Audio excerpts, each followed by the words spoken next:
Welcome to my channel. இன்றைக்கி வீடியோவில் என்ன பார்க்க போகிறோன்னா, ஒரு 3 டாட் ப்ளவுஸில் டாட் எப்படி போடுறது, என்ன அளவில் போடுறது அப்படிங்கிறத பற்றி பார்க்கலாம். இப்போது நான் கீழ் டாட்டை பிடிக்கிறதுக்கு அளவு என்னங்கிறத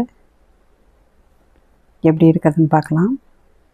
இப்போ இந்த மாதிரி இந்த கீழ் ஓரம் ரெண்டையும் ஒன்றா வச்சு இந்த மாதிரி நல்லா அப்படி தேய்ச்சி விட்டோம்னா இந்த இடத்துல ஒரு கோடு வரும்.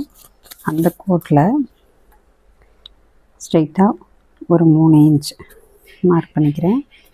3 இன்ச் மார்க் பண்ணி ஸ்ட்ரைட்டாக கோடு போட்டுக்கலாம். இப்போது இந்த சைடு ஒரு 1.25 இன்ச்சு, இந்த சைடு ஒரு 1.25 இன்ச்சு போட்டு இதையும் இந்த சென்டர் பாயிண்ட்டோட ஜாயின் பண்ணிக்கிறேன்.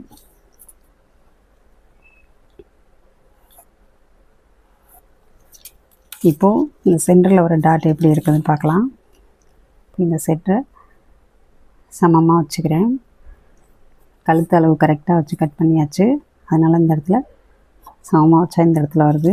இப்போ இதை விட்டு ஒரு 1/2 இன்ச்சு கீழே தள்ளிக்கலாம். கீழே வச்சுட்டு இந்த டாட்டோட லென்த்து 3.25 இன்ச் வைக்கிறேன்.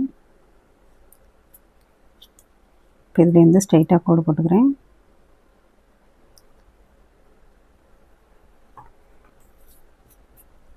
இப்போது இந்த இடத்துல இந்த கோட்டுக்கு இந்த சைடு ஒரு 1/4 இன்ச்சும் இந்த சைடு ஒரு 1/4 இன்ச்சும் வச்சு இதையும் ஜாயின் பண்ணிக்கிறேன்.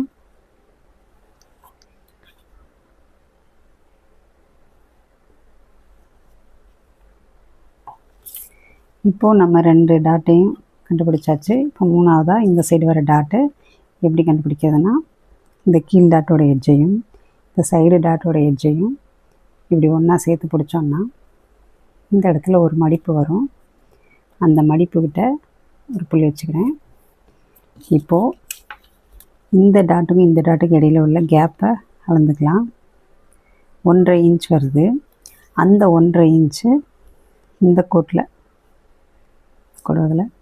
இந்த டாட்டில் இருந்து அந்த 1.5 இன்ச்சை வச்சுக்கலாம். இப்போது இங்கே வருது. அப்போ இதிலேருந்து ஸ்ட்ரைட்டாக கோடு போட்டுக்கலாம். இப்போ இந்த 3ஆவது டாட்டு இது வரைக்கும் தான் வரணும். இந்த டாட்லேயும் இந்த சைடு ஒரு 1/4 இன்ச்சு இந்த சைடு ஒரு 1/4 இன்ச்சு மார்க் பண்ணி கோடு போட்டுக்கலாம். இப்போ டாட் இப்படி தான் போடணும், ரொம்ப சிம்பிளாக.